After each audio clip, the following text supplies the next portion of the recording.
तुम्ही लढायाविषयी ऐकाल तेव्हा तुम्ही घाबरू नका. राष्ट्र राष्ट्रावर उठेल, राज्य राज्यावर उठेल आणि निरनिराळ्या ठिकाणी दुष्काळ व भूमिकंप होतील व सैन्य येरुशलेमेला वेढा घालील आहेत असे जेव्हा तुम्ही पाहाल तेव्हा तुम्ही समजा यहोवा देव येण्याची वेळ जवळ आली आहे. जकर्या अध्याय 14 ओवी 9. आणि यहोवा सर्व पृथ्वीवर राजा होईल. त्या दिवसात यहोवा एकच आणि त्याचे नाव एकच होईल. मत्ते अध्याय 24 ओवी 29-30, 35-36, 40-41. येशू ख्रिस्ताचे शिष्य तो एकांती असता त्याच्याकडे येऊन म्हणाले, तुझ्या पुन्हा येण्याची व या काळाच्या समाप्तीचे चित्र काय ते सांग. तेव्हा येशू ख्रिस्त त्यांना म्हणाला, कोणीही तुम्हाला फसवू नये म्हणून जपा. कारण पुष्कळजण माझ्या नावाने येऊन मी ख्रिस्त आहे असे म्हणतील व पुष्कळांना फसवतील. तुम्ही लढ्याविषयी ऐकाल तेव्हा तुम्ही घाबरू नका. राष्ट्र राष्ट्रावर उठेल, राज्य राज्यावर उठेल आणि निरनिराळ्या ठिकाणी दुष्काळ व भूमिकंप होतील असे आज जगभर सुरू आहे. आणि पुष्कळ खोटे भविष्यवादी येतील व पुष्कळांना फसवतील. परंतु जो शेवटपर्यंत टिकतो तोच तारला जाईल. आणि सर्व राष्ट्रांना साक्ष व्हावी म्हणून यहोवा देवाचे शुभवर्तमान सर्व जगामध्ये गाजवले जाईल व मग शेवट होईल. त्यावेळेला जो शेतात असेल त्याने आपले वस्त्र घेण्यासाठी मागे येऊ नये. तुमचे पळून जाणे हिवाळ्यात किंवा शब्बात दिवशी होऊ नये म्हणून यहोवा देवाकडे प्रार्थना करा. कारण जगाच्या प्रारंभापासून असे कधी झाले नाही व पुढे कधी होणार नाही. अशा प्रकारचे संकटे पुढे येतील आणि ते दिवस यहोवा देवाने कमी केले नसते तर कोणीही मनुष्य वाचला नसता. पण त्या दिवसांतील संकटात नंतर लागलाच सूर्य अंधुक होईल व चंद्र आपला प्रकाश देणार नाही व तारे आकाशातून पडतील व आकाशाची बळे नळमळतील.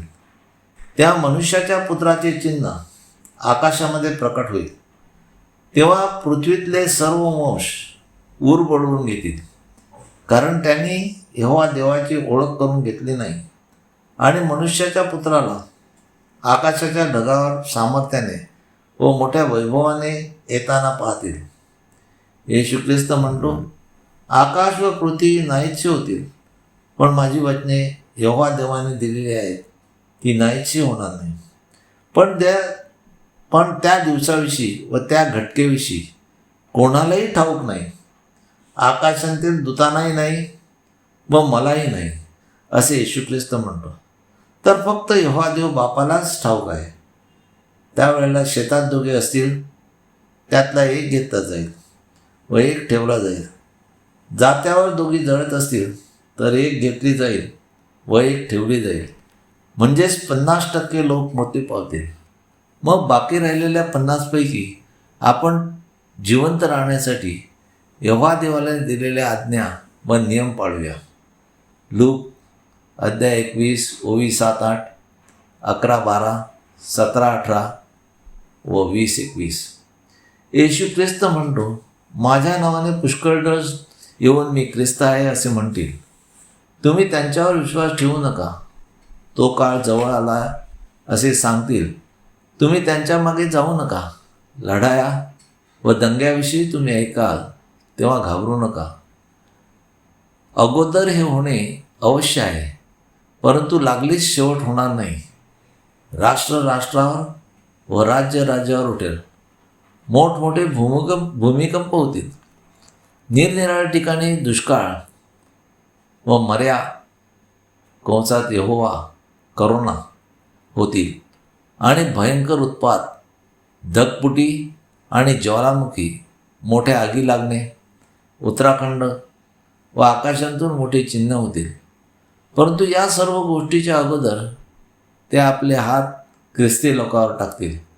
मणिपूरमधील घटना.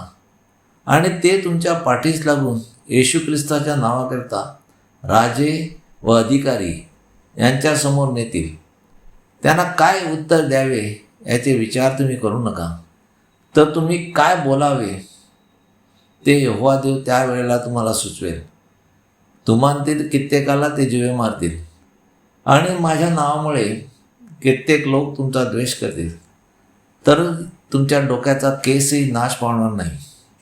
आणि येशू ख्रिस्त म्हणतो, जेव्हा सैन्य एरुशलेमेला वेढा घालतील असे तुम्ही पाहाल, तेव्हा तुम्ही तिची ओसाडी जवळ आली आहे असे समजा. आज येरुशलेमेला जमिनीवरून, समुद्रातून व आकाशातून वेढा घालून हल्ले होत आहेत. तर आपण समय जवळ आला आहे असे गृहीत धरायला काय हरकत नाही.